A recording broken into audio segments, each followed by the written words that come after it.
And I don't think there's many provinces in the country that asked for that task, so we're still there and we're going to give it a right good shot. I think a draw was a fair result. The old saying, a game of two halves. We wouldn't have been pleased with the first half. We done so many silly things, but I think the 8 weeks without a competitive match certainly had a bit of a bearing on what we wanted to do today. That game will hopefully bring us on, and I don't think there's any niggles or injuries over there, so hopefully we'll be at full strength for the weekend. Well, Kevin McStay, was Joe right? Did they deserve a draw? I think Joe's stretching it, Des, to say they deserved a draw. They got the draw, obviously.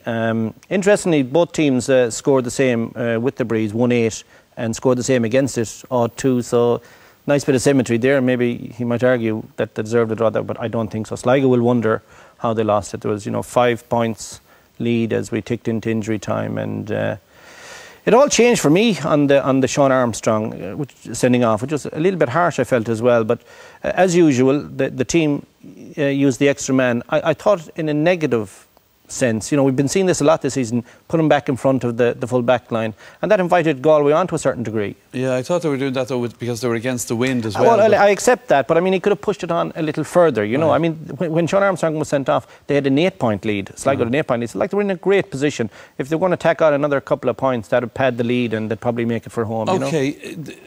On text and email, several Sligo fans asking, was it a free at the end for Galway? You've been looking at that. Yeah, yes, it was a free. There's no question about that. In my opinion.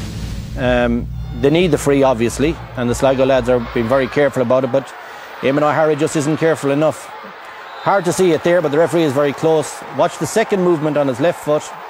He tripped him. There's no question in my mind. Dara, you're not so sure? I'm not so sure. When you're wrong-footed like that, as O'Hara is, you're going to put your foot in the ground a second time. No, I'm not saying that Michael Meehan faked or anything. Obviously, just to pick up on what Kevin said earlier on, Eamon O'Hara's role even in the last 10 minutes there, that showed a serious lack of ambition on Sligo's part. I thought with David Kelly's form at the other end of the field, that O'Hara should have pushed up towards midfield a bit. For the Galway goal, he was not serving any purpose, any function in the area, and even for that free there, obviously Kevin contends it was a clumsy tackle. I don't know, that second movement for me really is just putting your foot on the ground, not really with the purpose of stopping, tripping. I really feel he tripped him, and you have to be so careful. Everything was on this. Okay, I was going to get involved in the argument myself. It's a 1-1 on that one anyway. The finishing though, you were impressed with that? The finishing was terrific, and in the context of it, it's just incredible. Watch the turn here, Des. This is goal of the year so far.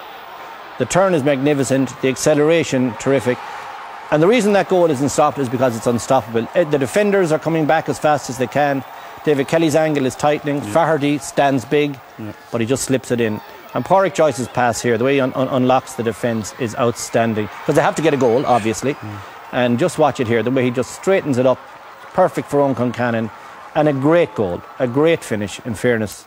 And they were sweating at that stage. They needed it so badly, but Joyce slipped it in. Concannon finished it. Great goal. Right, then. We have more contenders for goal of the year coming up. Quick word on the replay. Markievicz Park next weekend. Oh, it's all to play for sure. It's going to be a great crowd at that now. They'll jam Markievicz Park, because Sligo must surely believe that they have fantastic possibilities in terms of the province now. Dara? Yeah, I think Joe Kernan made a key point. It's been a long time since Galway had an outing, and that was against New York. I think this game will bring Galway on an awful lot. I would have fancied Sligo before today's game. I'm not going to change horses midstream, but at the same time, Galway are in with a better chance, particularly with Michael Meehan getting game time as well today. All right then. Well, we've lots more to come in our extended programme with Hurling Camogie, but next it's the Leinster football semi-finals and the qualifiers. Welcome back to our extended programme. We've Hurling, Camogie and our roundup of the football qualifiers coming up. But now we're going to concentrate on the Leinster football semi-finals, and we begin with the age-old rivalry of Dublin and Meath. Let's join Ger Canning.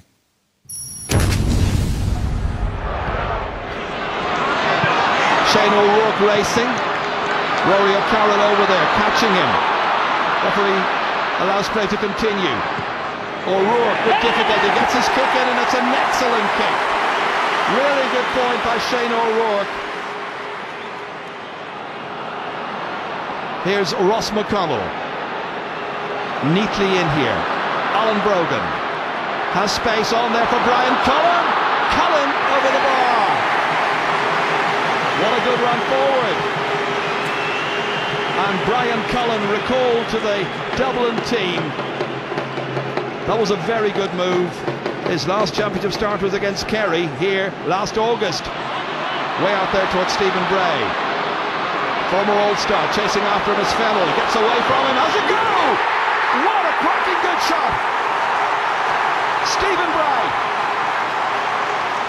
In the 10th minute. Opening goal of the match. How crucial will this be? Given far too much room. Showed great determination. And a stinging shot that beat Cluxton and beat him here at the near post. Down here as far as Alan Brogan. Skips away there from Gary O'Brien. Would have expected Moyes to be picking him up. That's a great shot. That's an absolutely brilliant point over there.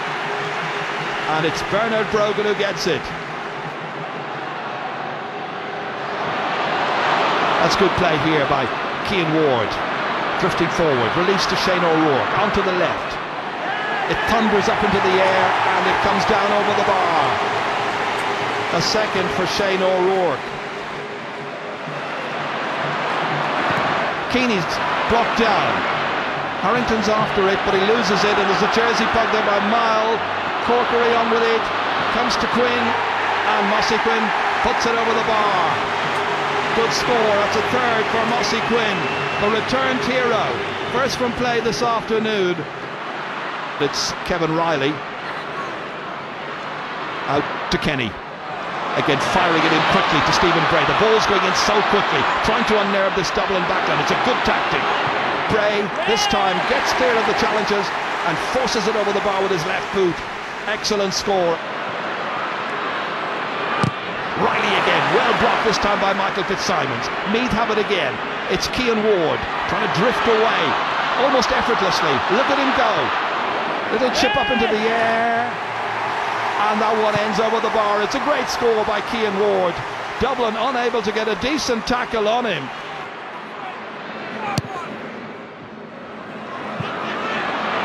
Shane O'Rourke, 2 points in the opening 35 minutes. What a good start here. Still trying to get through, looking to link up with a colleague. The nearest was Cian Ward. He's given it away, the Dublin player, to Graham Riley. And it's back once again here with O'Rourke, looking for enough space to get in his kick, and he puts it over the bar. Sheer persistence on the part of Meath. Here's Stephen Bray, trying to go by Brian Cullen, looking for a support player. It's Cian Ward. There's another support player inside. Ward going, shooting. What a goal! Meath's second goal is scored by Cian Ward. His fourth ever championship goal. Very much his own work. Took it past the backs and knocked it brilliantly in past Cluxton. But I think Stephen Cluxton will wonder, maybe he could have got a bit nearer. Eamon Fennell setting off once again. They just need to be focused and creative. And Paul Flynn, here's a really good scoring chance. Flynn's through. Oh, it hit the post. What a chance. It deserved a score. Paul Flynn here, coming through. He's never got a goal in the championship, and this was a glorious opportunity to get his first. And it's Graham Riley who's back there. Oh, did he change hands? Got away with it. Riley still. One man to aim at, Stephen Bray. And Bray almost in. And Bray could get a third goal here, and does. A second for Stephen Bray, a third for Meath. 48 minutes are gone. And Dublin will wonder whether in the build-up to all of that, Graham Riley moved the ball from one hand to the other, changed it before releasing Stephen Bray. Meath won't care, because the ball has ended up in the back of the Dublin net, and Meath lead the match by 6 points. Barry Cahill. Big punt inside again towards Bernard Brogan. Does well against Riley. Trying to get through here. A whistle blows. It's got to be a free kick. Not a goal. It's got to be a free kick. Bernard Brogan is furious. Alan Brogan having words with the referee. But it was Bernard who buried it in the back of the net. And it's absolutely annoying for the Dublin fans. big leap in the air by Dublin, but it's Shane O'Rourke, the 22-year-old, who comes to gather. Back it goes to Fennell again. He was in the act of picking the ball up when the boot went in from Cian Ward. Free kick once again to the Dubs. A rivalry as long as your arm, really, this Dublin-Meath rivalry down through the years. So many great matches, so many great memories.